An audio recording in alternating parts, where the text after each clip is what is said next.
Hello and welcome to another episode of Marty's Matchbox Makeovers Australia.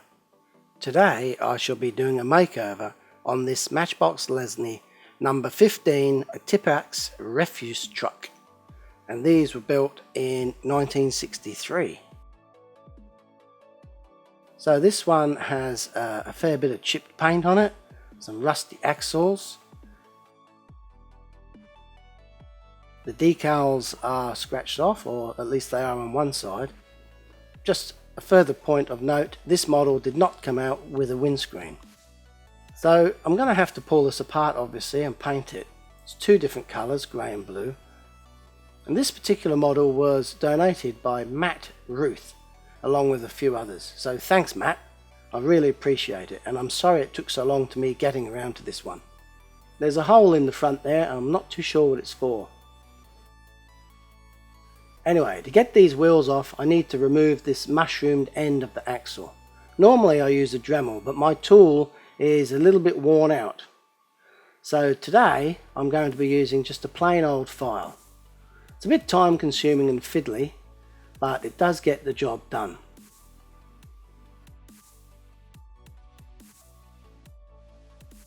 So here you can see me using a flat bladed file, and I'm just taking off a little bit of the mushroom end of the axle, and then I'm rotating it and repeating the process. And all this time I'm being very careful not to damage the model unnecessarily. Anyway, there's the wheel off. After I've worn the end down with the file, the wheel just pulls off like that. Now I'm going for the rear door pin. So again, I've used the file on that one. It needs a little bit of persuasion by dragging it out with some small pliers, but that seems to have worked well. This reveals these two interesting little hook hinges on the inside.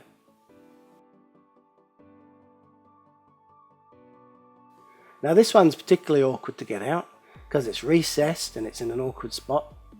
So I'm going to use a tip that I found on another channel by Time Rider, and he uses these long nose pliers to remove the burr off the end of the axle. So this is the first time I've attempted this, and it actually works quite well. So thanks Time Rider. Now I can pull the back off, and the only thing left to remove now is this little black plastic thing that I call a friction block, but some other modelers call it a hydro sleeve. So I'm not too sure where they got that name from, but yeah, friction block does it for me. So here's all the bits ready for cleaning up and painting. You can see the axle pins and the pivot pins are different lengths, so it's important not to get them confused. And in actual fact, the pivot pin here on the back was actually painted grey in the factory, as you can see. So it must have been painted after assembly. Here's some decals that I bought online, so I shall be putting those on later. Now I'm going to strip this paint off, and I'm in the habit now of using these surgical pliers to hold the model whilst I'm cleaning it. This is quite good. For once I don't actually have to remove this rivet because there's no windscreen in this model. As usual, I use my poly stripper paint stripper and a couple of brushes to remove the paint. This is a gel type paint stripper, and I found that it works really well. So I've got this pink toothbrush that I use to clean off all of the paint after it's been loosened. It's a testament to a good toothbrush that this one's still got all its bristles, because I've been doing heaps of models with this over the last 12 months.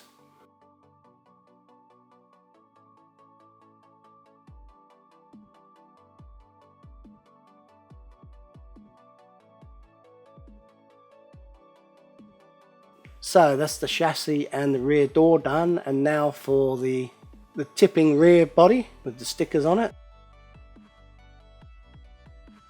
Sometimes the stickers prevent the paint stripper from penetrating, and you may have to do this a couple of times.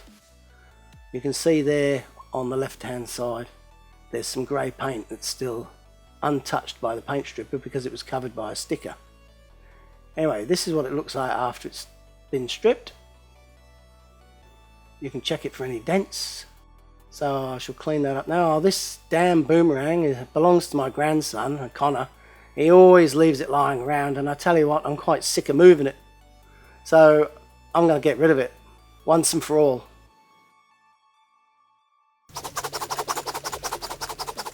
There, I won't see that again. So I'm back. Where was I? Oh, that's right. I'm cleaning off the model with the steel wool. And this will help like scuff it up in preparation for the paint to stick to it. Also remove any oxidization and minor imperfections. Once again, I'm using the Tamiya Fine Primer. This is a grey product. You can also get it in white. Last time I bought it, I mistakenly bought a can of grey, so I'm using it until it runs out and then I go back to white. Either or is good.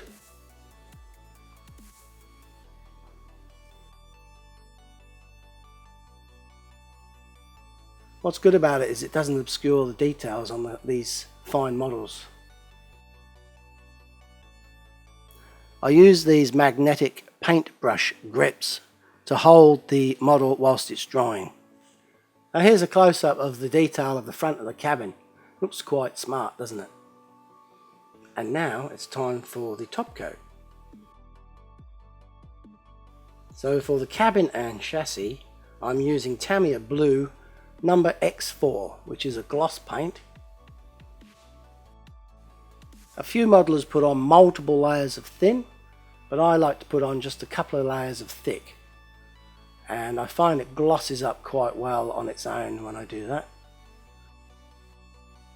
And if I've got some paint left over, then I cap the little shot glass with some tape, because usually when I'm replacing the wheels or putting the wheels back on, or there's always some chips or scratches that appear somewhere on the model, and I just like to have some extra paint to touch them up. So now I'm using Tamiya XF83 Medium Sea Grey, which is a light grey colour which I thought matched the original quite well.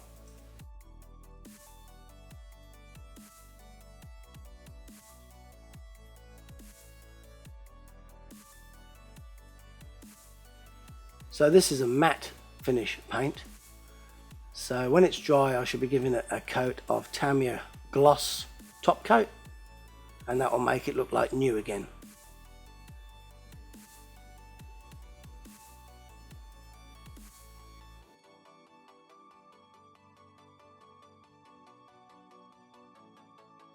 That's not too shabby. I'm happy with that. Now on the cabin here, the spray gun missed the frames, the interior frames on the windows there. So I'm just having to touch those up with a paintbrush. Now remember I saved some paint before? Well, that's because I normally have to mix my paint up, but in this instance I needn't have bothered because I've got a half a pot there.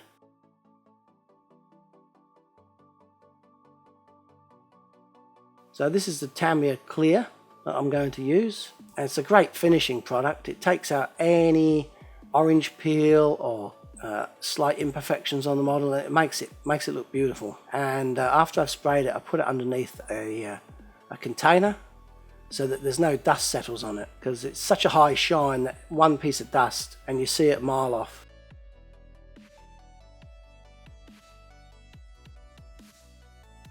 Here I'm cleaning the plastic wheels and that hydro sleeve with some warm soapy water, bit of washing up detergent in there.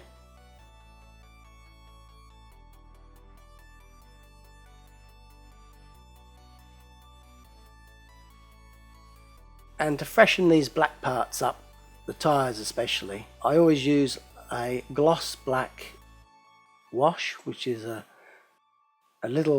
few drops of X1, the gloss black from Tamiya, and some of the Tamiya thinners there, and you just wash it over the wheels with a soft brush, and it finds its own levels. It looks like there's a little bit too much on there, but the thinners evaporates away and they end up looking like new tyres, or as good as you can get, seeing as they are 50 plus years old. One last thing to do is clean these pins of all the rust and old paint on them. It's quite an easy job. If you've got one of these little battery drills, you just stick it in the chuck, run some emery paper and steel wool over them.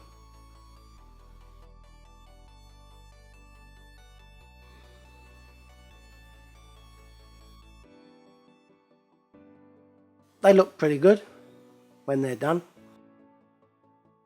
So here's the parts painted and cleaned, ready to be reassembled. Here's a shot of my drill press. Some of you may have seen in my other videos, this is a common method I use for refitting the wheels to the models, because it just burrs the end of the axle over, basically using a bullet headed nail with just a small hollow drilled in the top of it in the drill press and a bit of pressure. Like I said, these axles were borderline length, but only just long enough to get away with doing that. If they were any shorter, I would have had to replace them with new or made some different ones.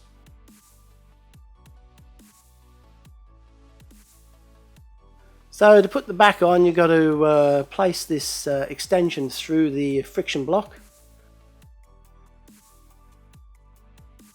first, and then line up the holes to put the pivot pin in.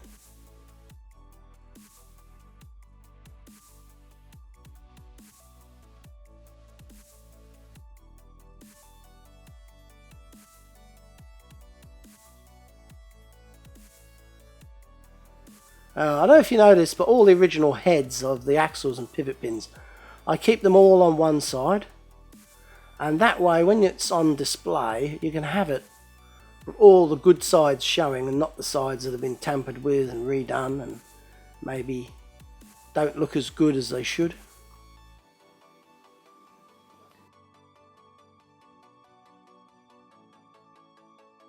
So after I've done that, all I have to do is put on these new decals that I sourced online.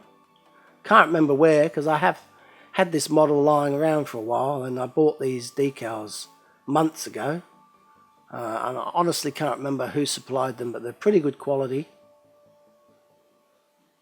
So I cut them to size and do a test fit there to make sure they're going to fit. I've been caught out in the past where you know, you get the wet transfer or decal and you're placing it on the model and it's too long or too wide and it overlaps, and when that happens you've pretty much got to screw it up and start again and get another decal, because you can't modify it once it's in place. So you soak these in water and the backing sheet just starts to separate like that. I've left this one in the water a little bit too long, so the decals come off the end there and starting to fold over itself. Something else you don't want to happen. So I just put it back onto the paper, I'm using my thumb there, and give it a little bit more moisture to help it find its place. And I think I recovered well there.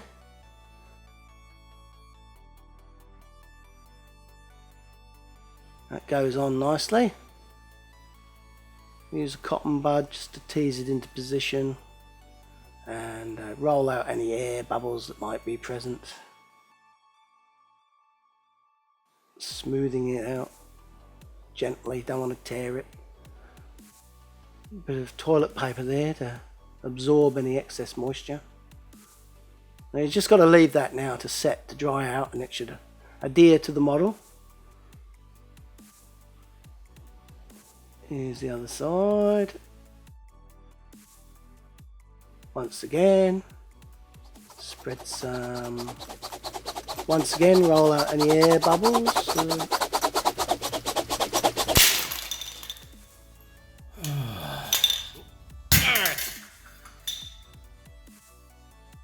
So now there's a product called Mr. Mark Softer. Bit of a weird name.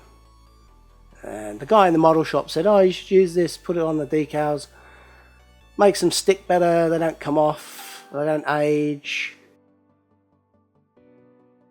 I'm using it, but to tell you the truth, None of my stickers ever came off in the past anyway, but I'm just doing it because apparently all the professional modelers use it, so they can't all be wrong. Now just a little bit of detailing here. These original models, some came out with the grille painted, some came out without the grille painted, and the same with the headlights. So, well, this is going to be one that came out with the headlights and the grille painted, so just to pretty it up a little bit, add a little bit more interest.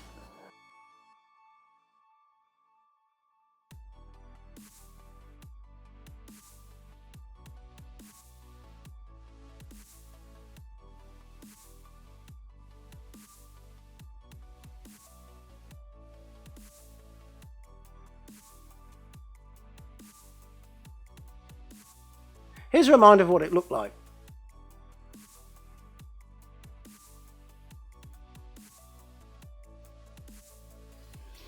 The stickers are messed up. The blue and the grey paint got heavy chipping all over it. The axles are rusty, the tyres are dirty, there's a bit of fluff there stuck behind the cabin. So give it a clean and a repaint and new stickers, and this is what it looks like now.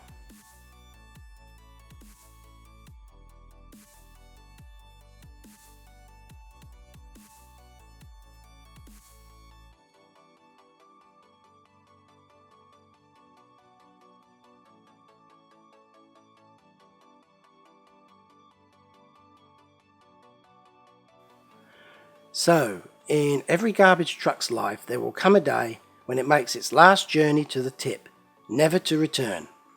Well, this little truck's last day was fast approaching, but thankfully I was given it to restore, and now it can return to the streets and service the refuse disposal needs of the local community for many years to come. Thank you for watching. See you next time. This is Marty's Matchbox Makeovers.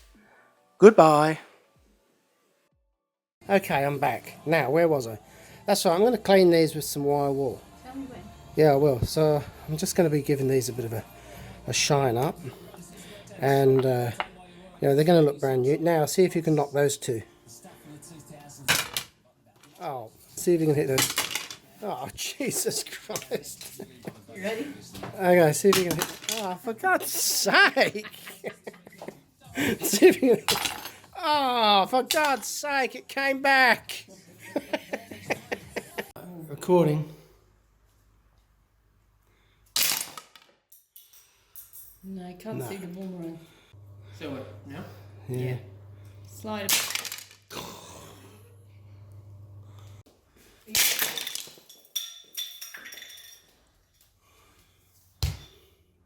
You two are getting... That's good.